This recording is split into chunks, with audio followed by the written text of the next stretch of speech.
Hola, saludos de mi casa en Alemania.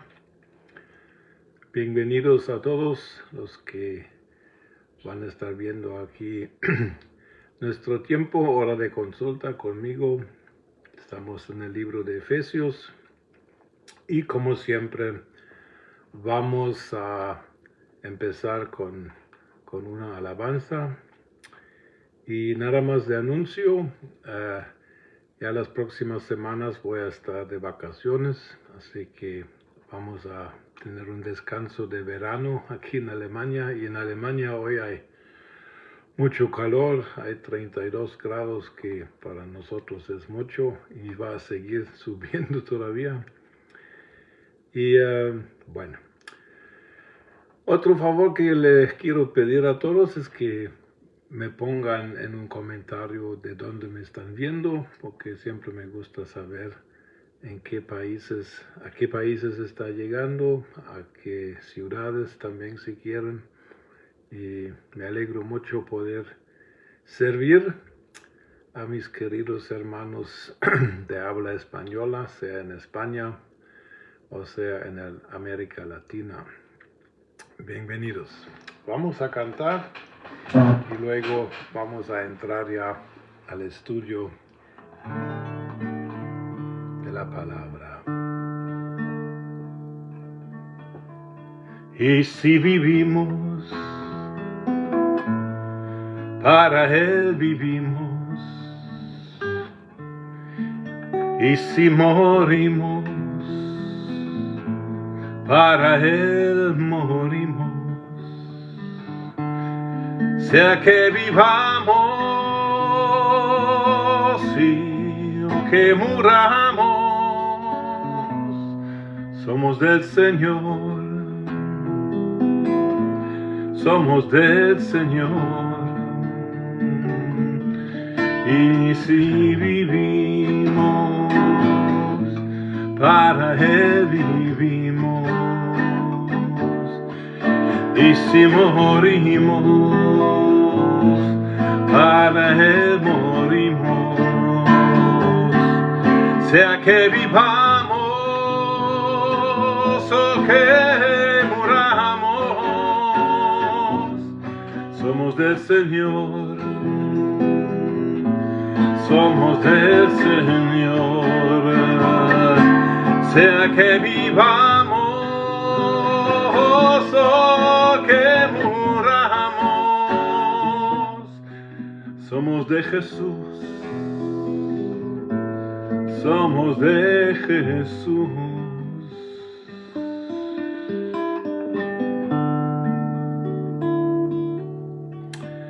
Padre, te damos gracias en el nombre del Señor Jesucristo, que tú estás con nosotros, por tu Espíritu estás dentro de nosotros, estás alrededor de nosotros, y te pedimos que hoy nos llenes con tu Espíritu Santo, con tal de que podamos aprovechar la lectura y el estudio de tu palabra. En el nombre del Señor Jesucristo, sometemos este tiempo a ti, Padre. En el nombre de Jesús oramos. Amén. Muy bien.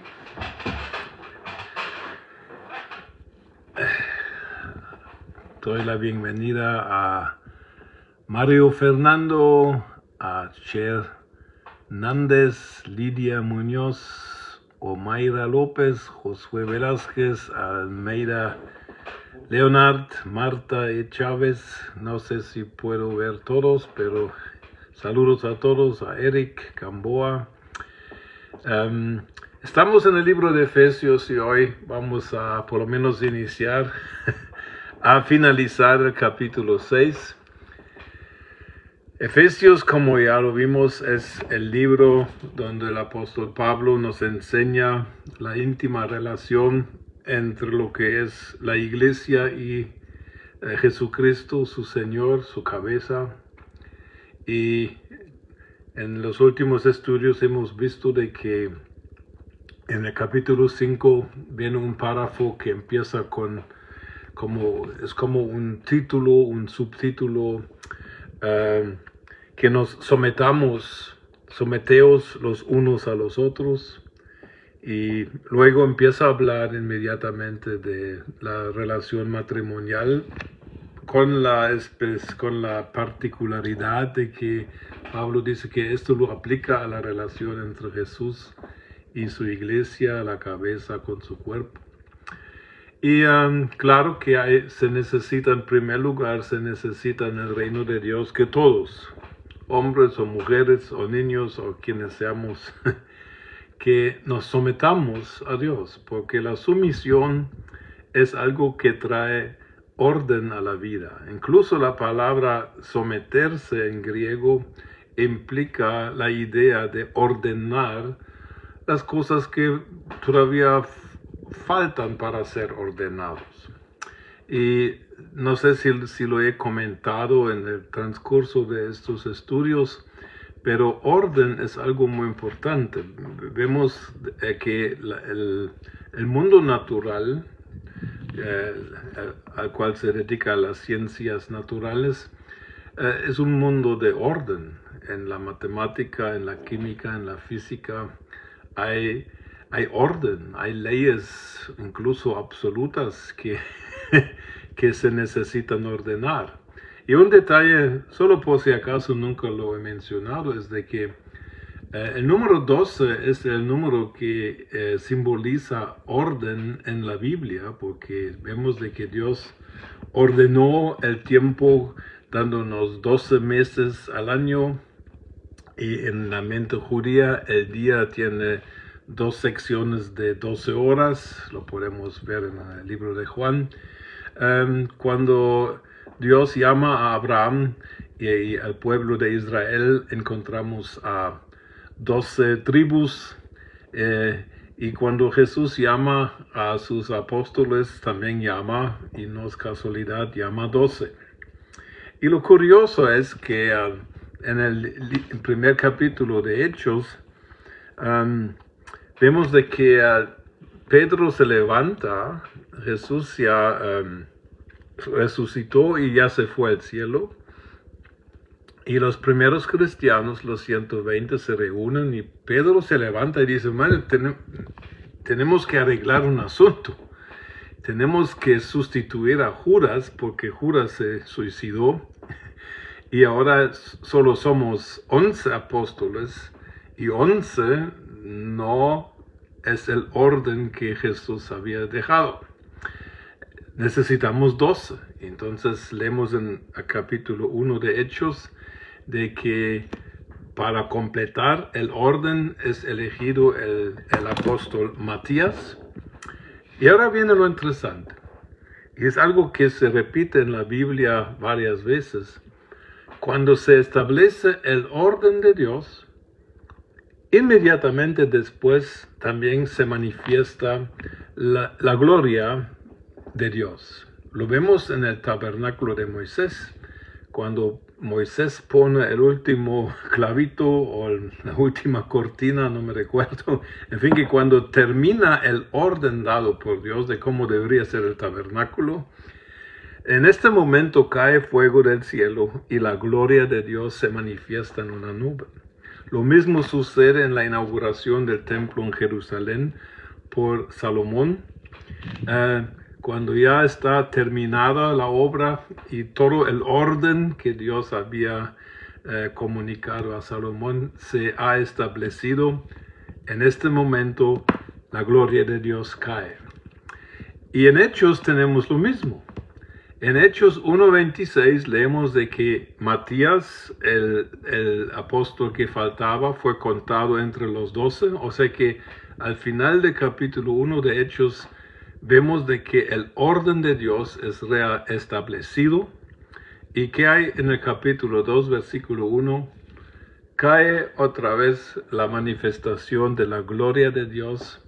El Espíritu Santo viene a llenar a los primeros cristianos con la manifestación también de lenguas de fuego que se ponían sobre cada uno de los presentes. En otras palabras, cada vez que se establece el orden divino, también uno puede esperar la manifestación del poder y de la gloria de este Dios.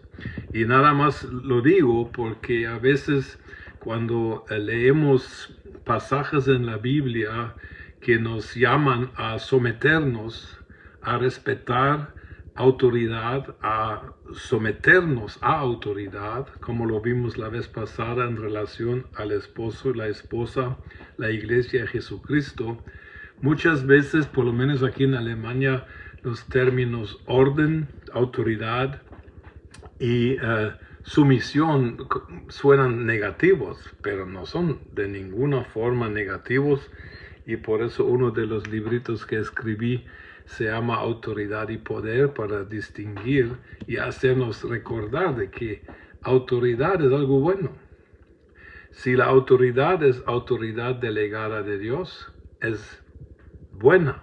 Y someterse a una autoridad que opera en el plan de Dios, nosotros solo podemos ganar.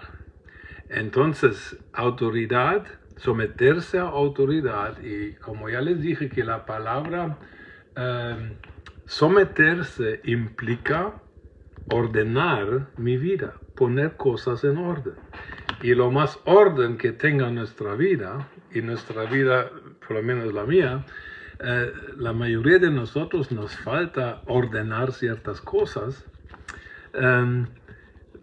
Por eso tal vez algunos de nosotros no experimentamos la gloria de Dios tal como quisiéramos, porque si falta el orden, lógicamente también va a faltar la manifestación de la gloria y del poder de Dios en nuestra vida. O sea que en cierta manera dependerá de nosotros. Entonces ya vimos la semana pasada lo que Efesios enseña relacionado: casadas, someteos a vuestros propios maridos. Los esposos deben amar a las esposas, pero también deben vivir bien sometidos a Jesucristo. Y ahora ya en el capítulo 6 viene otro área donde tiene que haber orden, autoridad y sumisión, y eso es el área de los padres que tengan hijos. Leamos Efesios 6:1 en adelante al 4. Hijos, obedeced en el Señor a vuestros padres, porque esto es justo. Honra a tu padre y a tu madre, que es el primer mandamiento con promesa, para que te vaya bien y seas de larga vida sobre la tierra. Y vosotros, padres, no provoquéis a ira a vuestros hijos, sino criadlos en disciplina y amonestación del Señor. Pablo ahora habla a los hijos. Y obviamente está hablando a hijos quienes aún viven en sus casas con sus padres, porque si no, no tendría sentido este pasaje. En el español nos traduce: hijos, obedeced en el Señor a vuestros padres. Esta palabra obedecer es una forma algo fuerte de la palabra normal de obedecer, y se compone de ponerse debajo y oír. Y realmente la palabra significa no solamente escuchar, sino oír con atención. Conocemos las situaciones en la familia. La mamá en la cocina llama a los hijos: hijo, ven a comer.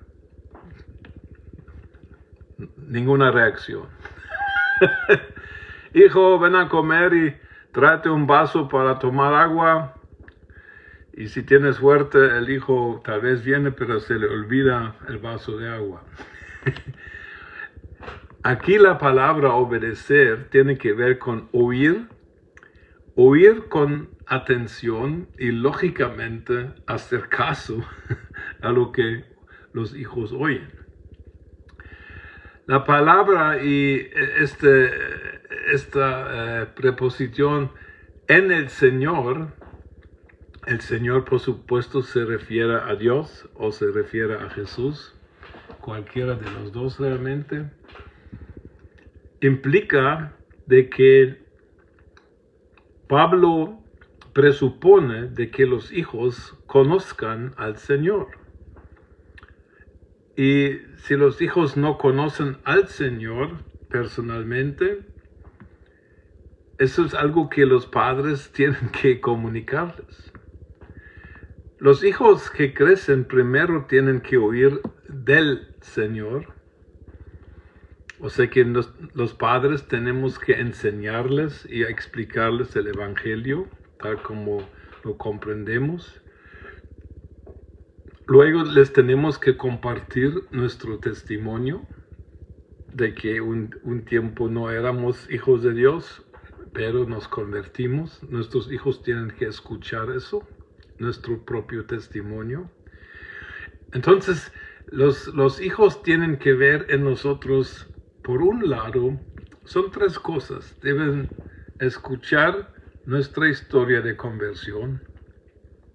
En segundo lugar, deben poder ver nuestro ejemplo de que nosotros también vivimos sometidos a Dios, porque conocemos estos casos ridículos de que un papá que está fumando le prohíbe fumar a su hijo que tiene unos, 14, 15, 16 años. ¿En qué base está prohibiendo el papá que fuma a su hijo si él mismo lo está haciendo?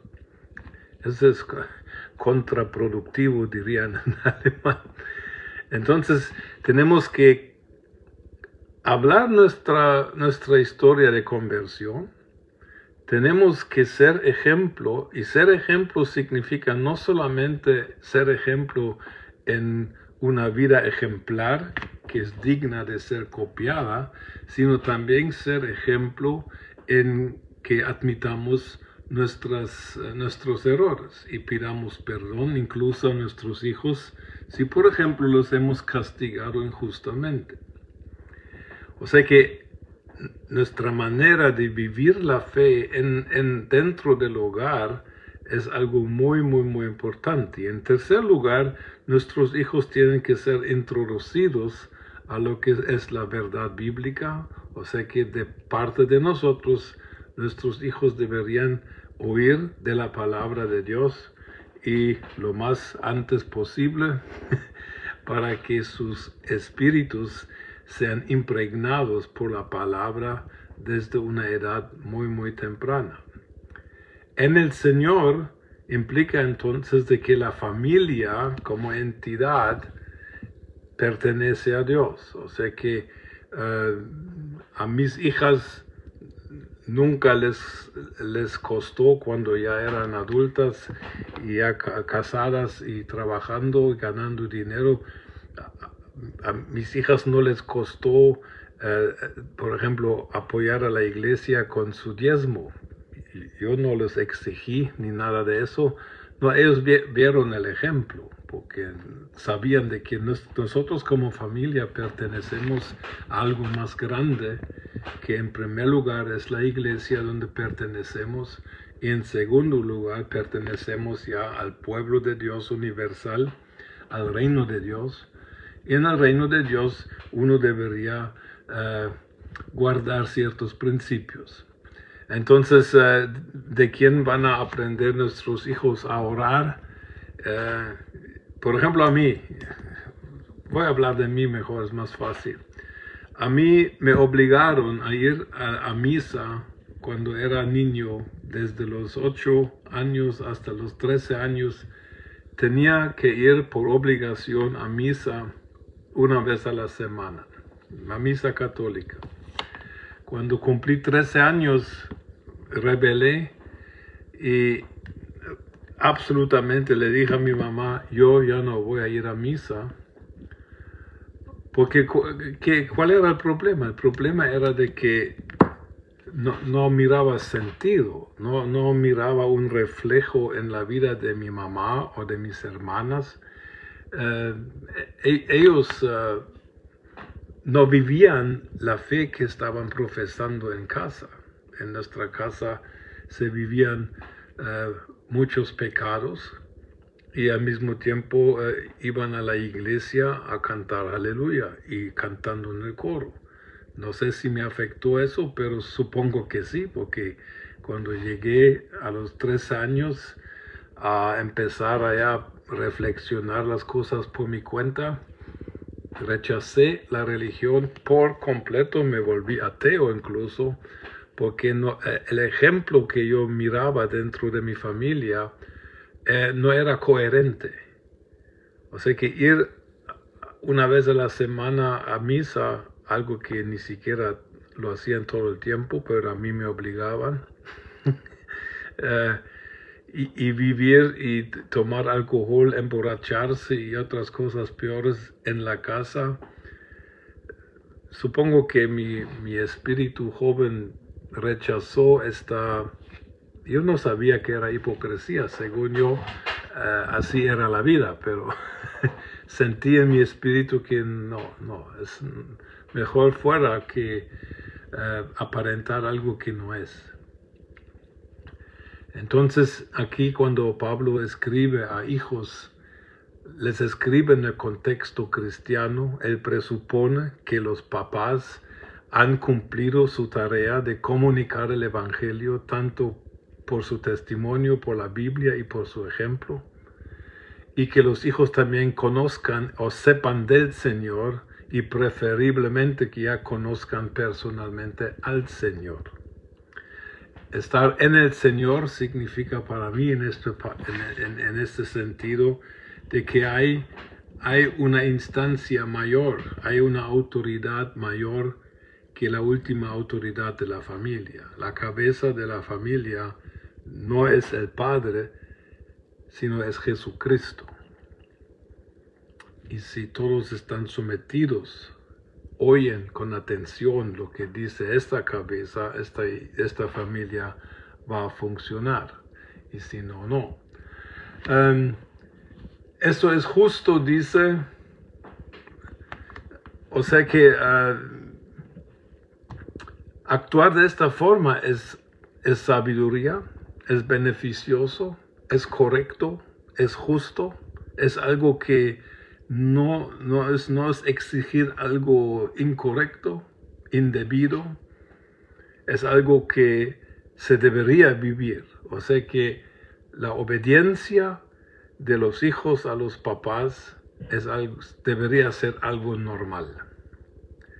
Interesantemente, una de las señales de los últimos tiempos, según Timoteo, es de que serán desobedientes a sus padres. Esa es una de las señales malas. Es algo que observamos aquí en Alemania a nivel de niñez y juventud, que ha crecido y está creciendo una generación que ya no tiene respeto, ya no obedece, ya no reconoce autoridad y mucho menos se somete a la misma. Y esto va a causar un problema muy serio en Alemania si el Señor no viene antes, que sería por supuesto lo mejor. Luego Pablo dice algo que, recordando uno de los 10 mandamientos, honra a tu padre y a tu madre, que es el primer mandamiento con promesa para que te vaya bien y seas de larga vida sobre la tierra. Honrar al padre y madre, en primer lugar, se refiere a la posición de autoridad y de honor que tienen de parte de Dios. Una vez tuvimos un seminario en la iglesia que fundé aquí en Alemania y estaba participando una hermana que había sufrido mucho de parte de su papá. Incluso hubo abuso, creo que sexual. Entonces, cuando ella oía estos mandamientos, honra a tu padre, le chocaba, naturalmente le chocaba. Y entonces el predicador, él le dijo en aquel tiempo, honrar no significa de que tú apruebes las malas acciones de tu papá. Incluso no implica de que lo tengas que amar. Amar tal vez en el sentido como Dios, pero amar en el sentido humano no. Pero honrar es algo que uno reconoce que aquí Dios le ha dado a una persona una posición. Y yo honro este hecho de que esta autoridad me fue dada de parte de Dios. Claro, cuando la autoridad empieza a actuar mal, incluso cuando empieza a pecar, allá tenemos que seguir honrando la posición, pero no tenemos que con eso aprobar la acción, e incluso nos podríamos alejar de eso. Porque recordemos que en el versículo 1 dice, obedeced en el Señor a vuestros padres.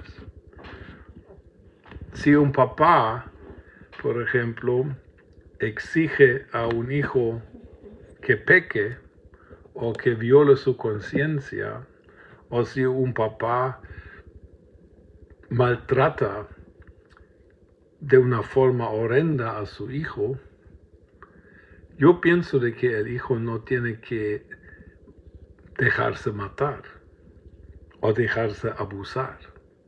Yo pienso que en Dios este hijo, dependiendo de la edad que tenga, que tiene el derecho de alejarse. Pero el mal comportamiento de un padre o de una madre, también eso se da, no debería llevarnos a la conclusión de que esto me da el derecho de deshonrar a mi padre o a mi madre.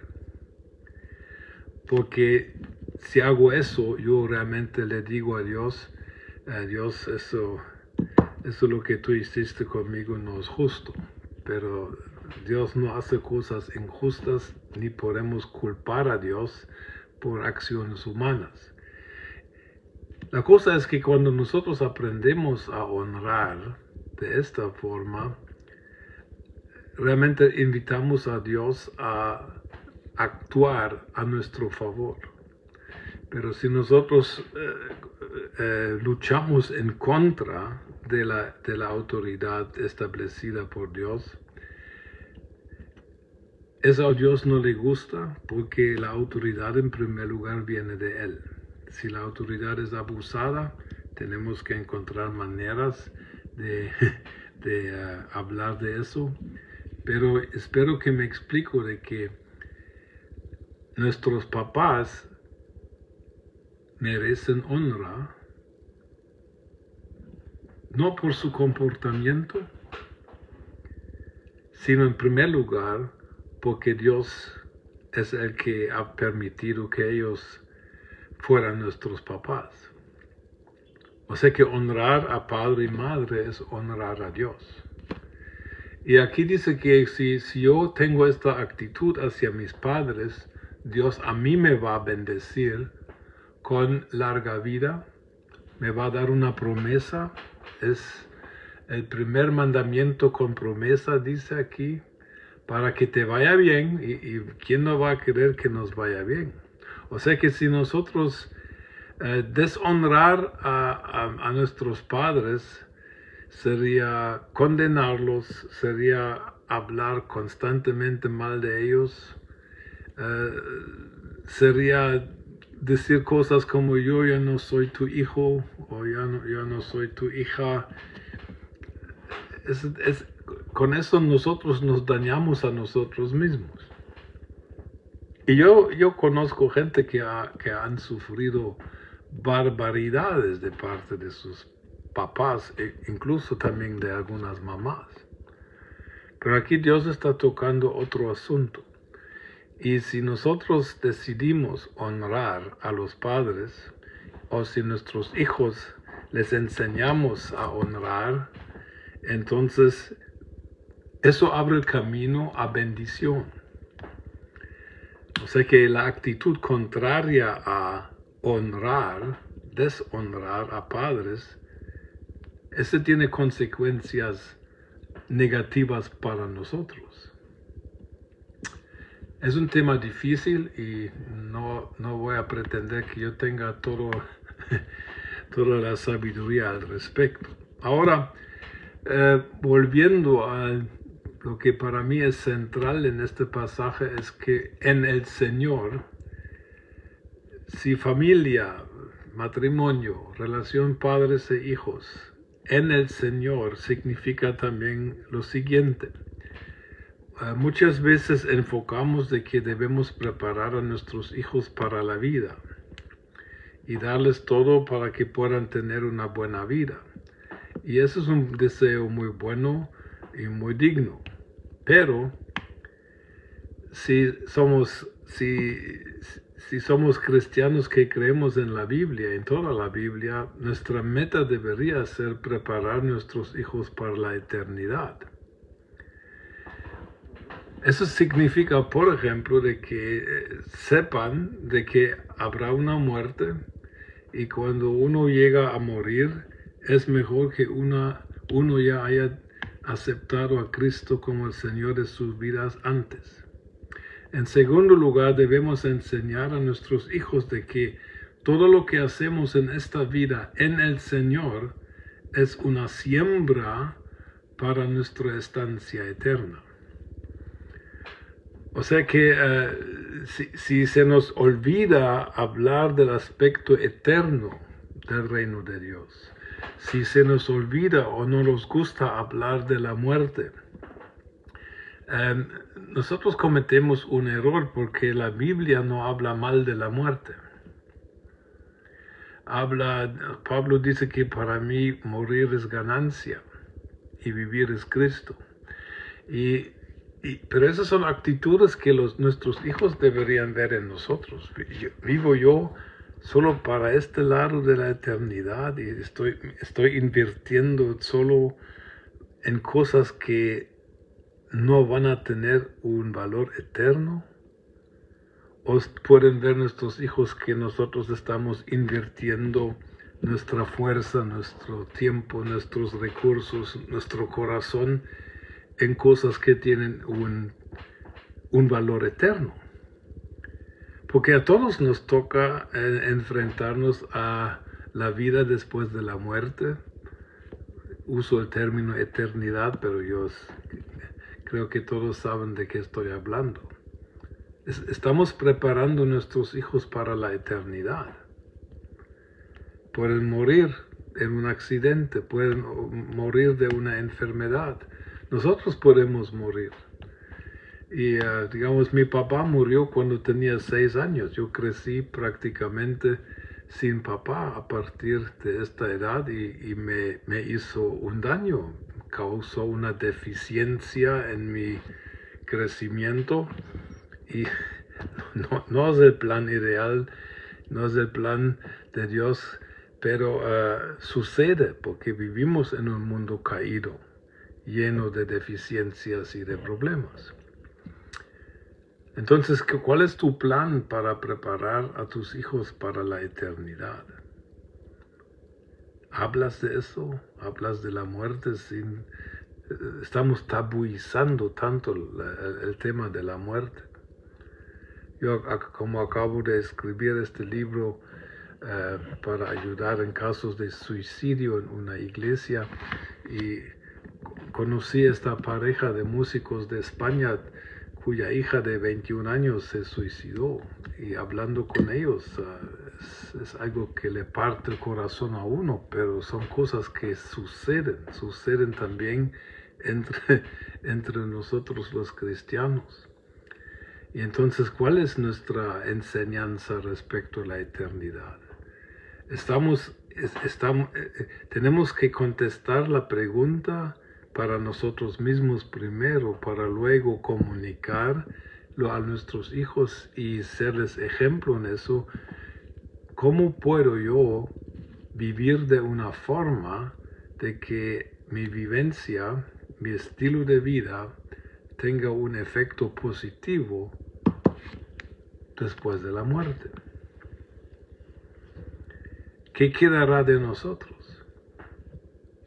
Y nada más para hacernos ver de que la Biblia habla de eso, quiero leerles un versículo de Apocalipsis 14, versículo 13, donde dice: y oí una voz que me decía desde el cielo, escribe, bienaventurados de aquí en adelante los muertos que mueran en el Señor, sí, dice el Espíritu, descansarán de sus trabajos, porque sus obras con ellos siguen.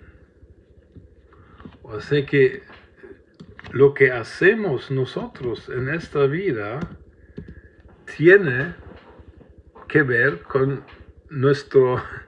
la eternidad. Y lo que más tenemos que enseñar a nuestros hijos son actitudes.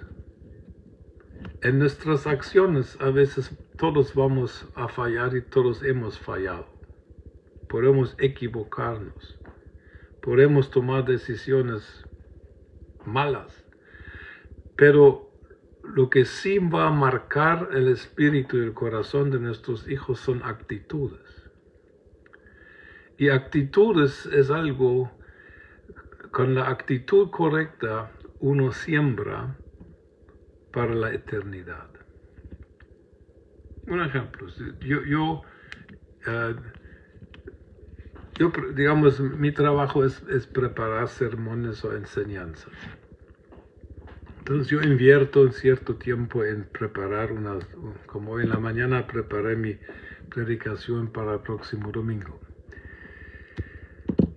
El domingo voy a dar la predicación, voy a hablar tal vez unos 40 minutos.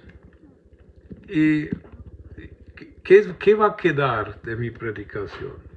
Pues el próximo día algunos de los hermanos se van a recordar si es mucho de un 5% o un punto. Y algunos van a escuchar mi predicación y no va a pasar nada. Pero ¿cuál sería el valor para mí eterno en la predicación? Es de que yo la haya preparado como algo que le hago a Jesús directamente. Y si yo a Jesús directamente trabajo, esta actitud es algo que tendrá su recompensa en la eternidad. Tal vez mi trabajo, digamos, si yo fuera zapatero y hago zapatos y hago los mejores zapatos del planeta porque los hago como si fuera para Jesús, pero estos zapatos se van a desgastar y un día se van a tirar a la basura porque ya no sirven. Los zapatos no se van a quedar, pero mi actitud, la manera como hice estos zapatos, eso es algo que siembro para la eternidad. Y eso es algo que tenemos que enseñar a nuestros hijos con nuestro estilo de vida. Por ejemplo, si tú todo el tiempo dices a tus hijos, tengo que ir a trabajar, con permiso.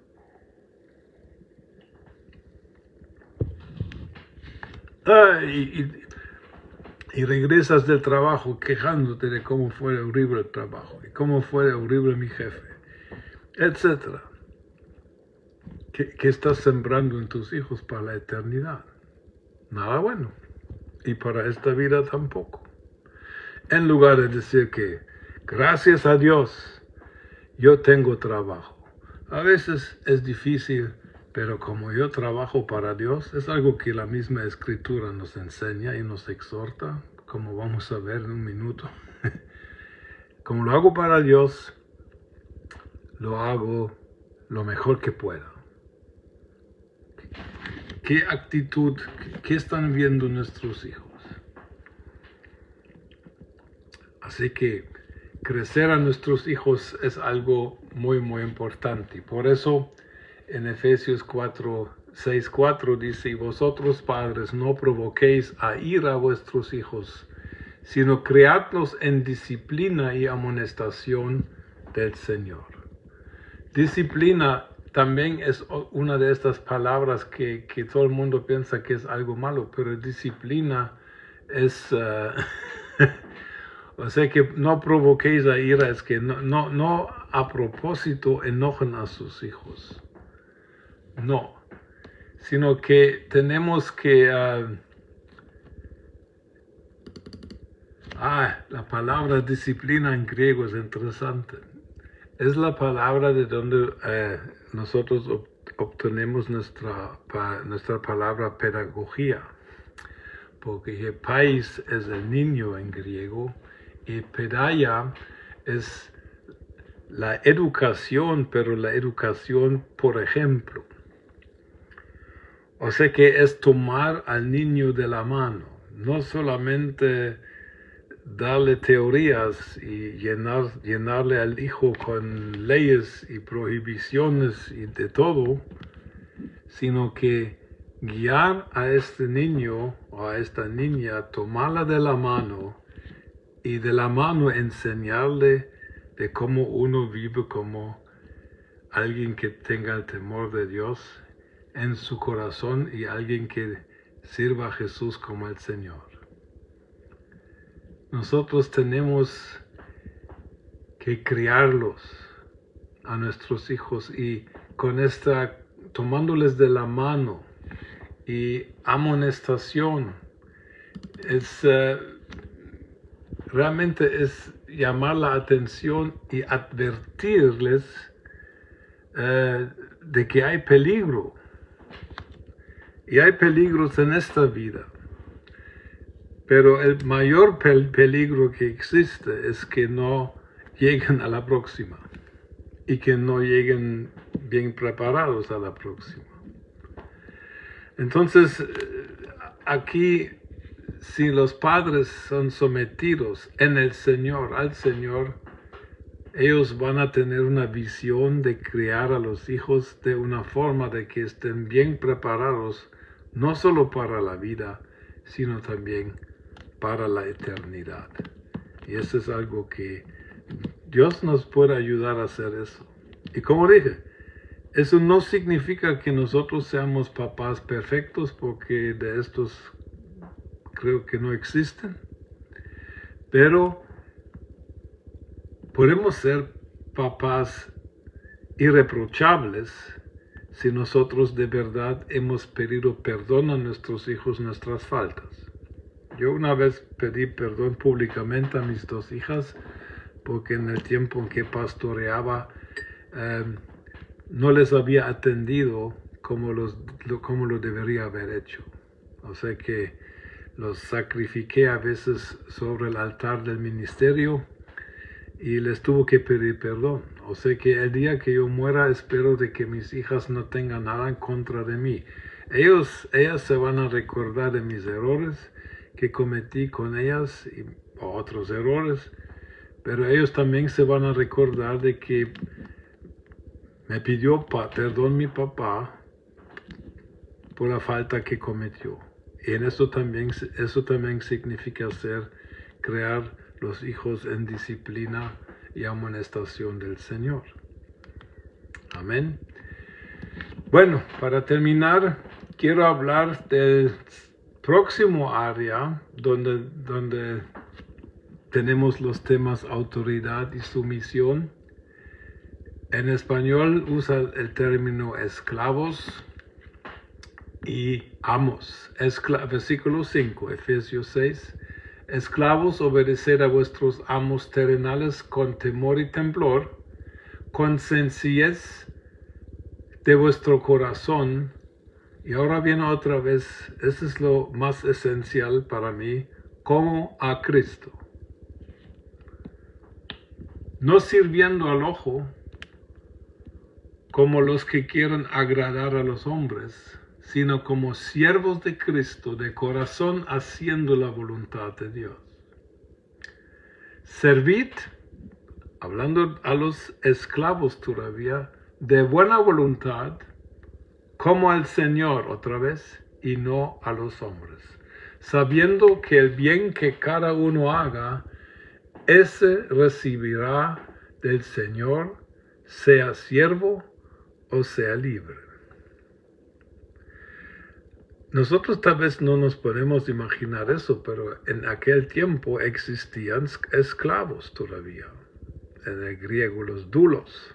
No eran diáconos, sino eran doulos. y la Biblia, el Nuevo Testamento, no condena en ninguna parte esta práctica de esclavitud. Tampoco lo promueve, porque más adelante dice en una parte, si tienes la oportunidad de ser libre, entonces aprovecha la oportunidad. Pero como les dije, que lo más importante, lo más esencial de la vida cristiana son actitudes. Actitudes siempre son más importantes que acciones. Porque la actitud, si la actitud es correcta, si la actitud es humilde, si la actitud es sumisa a Dios y sus principios, si la actitud busca primero el reino de Dios y su justicia, entonces Dios va a derramar bendiciones sobre nuestras vidas, por supuesto. ¿Cómo miras a tu jefe? Estos jefes no eran solo jefes, sino eran amos, eran dueños. Incluso aquí usa el griego la palabra kurios, que es la misma palabra que se usa también para el Señor. Estos amos eran dueños de estos esclavos. Estos esclavos no tenían absolutamente ningún derecho. ¿Y qué dice la palabra de Dios a este tipo de personas? Algo con lo cual nosotros ni siquiera nos podemos comparar. Sirvan a esta gente que son dueños de sus vidas. Tal vez algunos de ellos fueron comprados en el mercado por estos amos. Sirviendo no al ojo, no como sirvan a sus amos no para agradar a los hombres, sino sirvan a vuestros amos como si estuvieran sirviendo a Jesucristo mismo, que es el máximo kurios, o Señor. De corazón haciendo la voluntad de Dios. Porque esta actitud Dios la va a bendecir.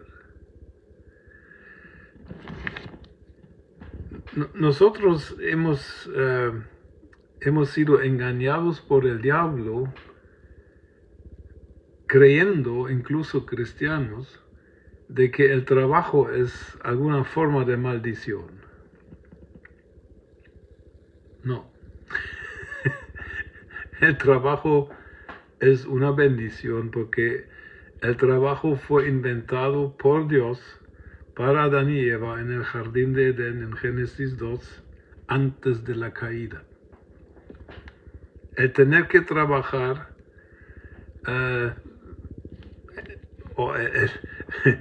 mejor dicho, el valor del trabajo existía antes de que pecaran Adán y Eva. La caída cambió el trabajo en el sentido de que ahora nos va a cansar más de la cuenta. En el sudor de tu frente, dice.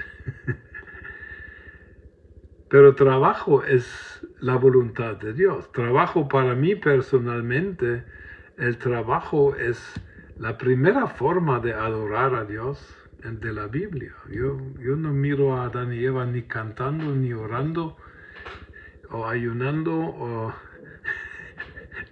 no había Biblia para leer, pero sí Adán y Eva trabajaban. Y eso era la voluntad de Dios, era la comisión de Dios para sus vidas. Y el trabajo no era una carga, sino era su actividad natural. Para eso fueron creados. Y nosotros hoy que hemos nacido en Cristo de nuevo, deberíamos considerar el trabajo de la misma forma. Deberíamos recordar de que Adán y Eva, entre otras cosas, fueron creados para trabajar en la voluntad de Dios. Y por eso aquí, a nosotros que somos empleados, dice, servid de buena voluntad como al Señor y no a los hombres, sabiendo que el bien que cada uno haga, eso recibirá del Señor, sea siervo o sea libre. ¿Podemos ver eso? Cristianos que el domingo dicen que tengo que ir a trabajar mañana, ay no han entendido la Biblia. No han entendido la Biblia. El trabajo es una bendición. El trabajo es la voluntad de Dios para prácticamente la gran mayoría de todos los que vivimos. Y no deberíamos separar nuestra así mal llamada vida espiritual del tiempo que pasamos en el trabajo. Si nuestra forma de trabajar, no importa cuándo te toque trabajar, de lunes a viernes, o algunos también trabajan como yo los domingos, no, el trabajo no es una carga, el trabajo es un privilegio, es una oportunidad de vivir en la voluntad de Dios. Es una oportunidad de mostrar mi nueva naturaleza en público, donde otros me observan. Es una manera de mostrar de que nosotros los cristianos vivimos en sumisión a las autoridades. Nosotros no somos rebeldes. No. ¿Por qué? Si se nos pide algo correcto y digno, conforme a las leyes de la tierra o conforme a la ley de Dios, nosotros con gusto, con alegría obedecemos y nos sometemos. Porque tenemos una mirada más amplia y estamos viendo de que todo lo que hago hoy puede tener algún reflejo en la vida eterna. Porque si hoy trabajo con una buena actitud, en primer lugar soy testimonio para los que me miran, creyentes y no creyentes. En segundo lugar, Dios, a quien realmente sirvo, en primer lugar en mi corazón, Él me va a reconocer mi buena actitud. En fin, que si nosotros tenemos jefes terrenales, la Biblia dice, y lo voy a repetir otra vez, esclavos, obedeced a vuestros amos terrenales con temor y temblor. O sea que no con una actitud falsa, con sencillez de vuestro corazón, como a Cristo, no sirviendo al ojo como a los que quieran agradar a los hombres, sino como siervos de Cristo, de corazón haciendo la voluntad de Dios. Servid de buena voluntad como el Señor y no a los hombres, sabiendo que el bien que cada uno haga, ese recibirá del Señor, sea siervo o sea libre.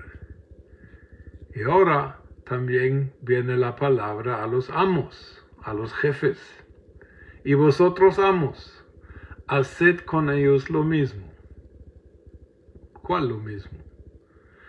Bueno, sean amos, sean jefes o patrones, no sé cómo le dirán en los diferentes países, sean jefes que en el Señor ejercen su liderazgo en sumisión a los principios de Dios. Actitudes, sabiendo de que ahora soy jefe para mi jefe superior. Un gran amigo que acaba de morir mío era jefe de una empresa de más de 100 empleados. Él siempre se refería a Jesús como su jefe. Todo el mundo le llamaba jefe, pero este jefe tenía su jefe. Y eso en parte fue la razón por que su empresa prosperó bastante, porque el jefe de la empresa servía a un jefe superior. El curios de minúscula sabía que tenía el curios de mayúscula a quien tenía que servir. Él dice que esas son las actitudes que Pablo les da a los amos, a los jefes. Vosotros amos, haced con ellos lo mismo, dejando las amenazas, sabiendo que el Señor de ellos y vuestro está en los cielos, y que para Él no hay acepción de personas. O sea que está llamando la atención a los jefes de que ellos traten a sus, en este contexto, esclavos, hoy serían los empleados o trabajadores, de una forma justa, no con amenazas. Tratar justo significa que si un trabajador tiene que ser corregido, entonces que lo corrija, pero de una forma decente y no grosera.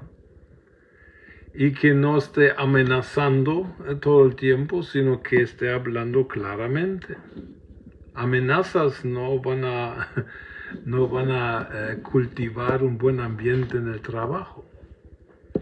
Voy a ver lo que significa amenazas porque a veces el griego nos da unas ideas más allá. Amenazas, vamos a ver.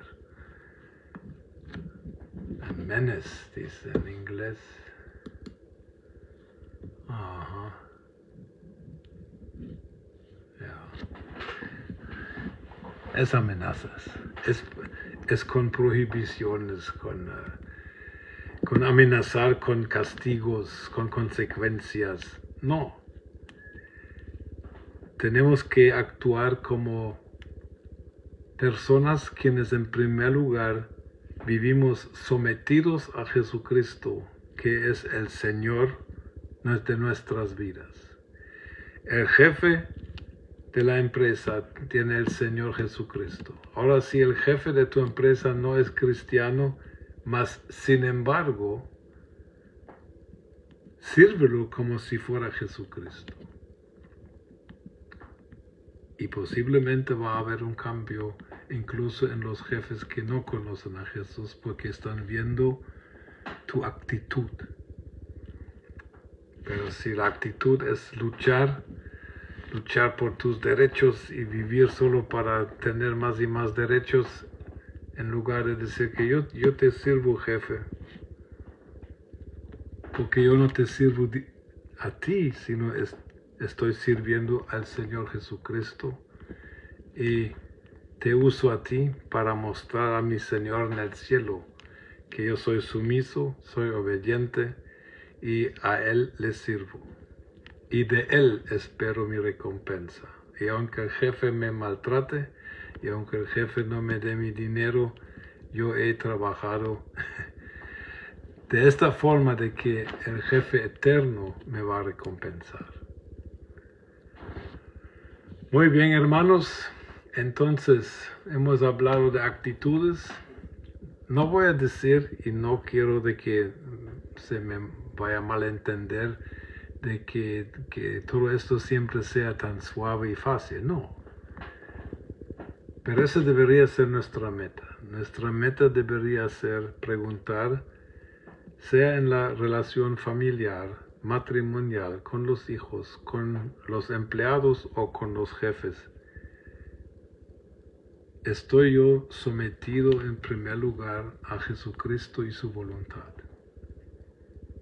Yo a veces le pregunto a Dios, Señor, ¿quieres que yo haga otra cosa en la vida?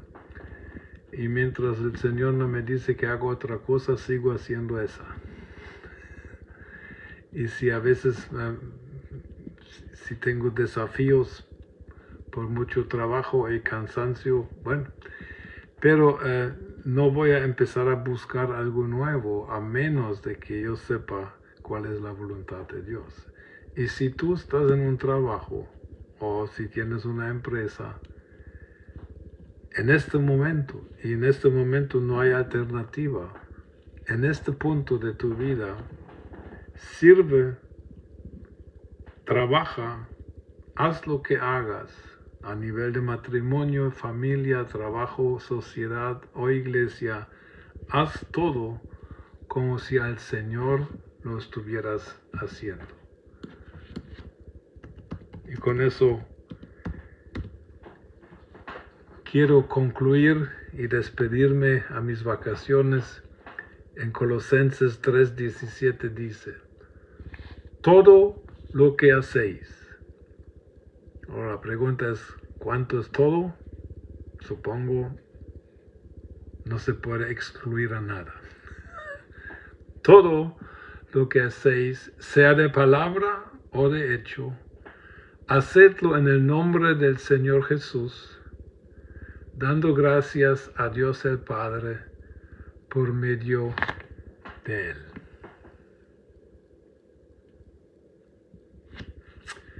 Padre, te doy gracias por mis hermanos que se juntaron a este tiempo de reflexión sobre tu palabra. Padre, admitimos que a veces nos cuesta someternos a las autoridades dadas, sea a nivel de familia, a nivel de trabajo, a nivel de iglesia, a nivel de Estado. Pero vemos, Señor, de que tú tienes un bien, un beneficio para nosotros y nosotros con un corazón puro y sincero decidimos servir, obedecer y someternos en estas situaciones como si fuera a ti directamente. Y sabemos, Señor, que tú nos has prometido que vas a estar con nosotros, dándonos tu gracia, tu fuerza. Incluso tú puedes cambiar nuestras situaciones, porque para ti nada es imposible, Padre.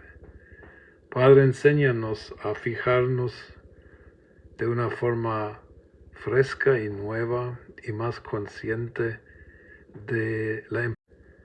Padre, ayúdanos a reflexionar sobre la actitud que tenemos al vivir esta vida y ayúdanos a corregir actitudes.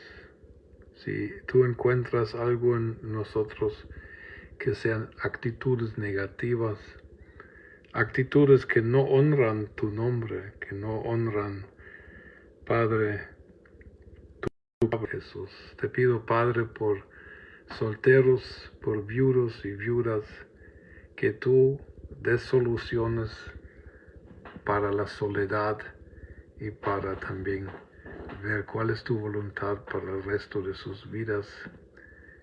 Y te pido, Señor, que tú a cada uno de nosotros nos des el espíritu de sabiduría y revelación en el conocimiento tuyo, con tal de que podamos realmente nuevamente entender cuál es la riqueza tuya que tenemos dentro de nosotros por el nuevo nacimiento y cuál es el poder que está a nuestra disposición.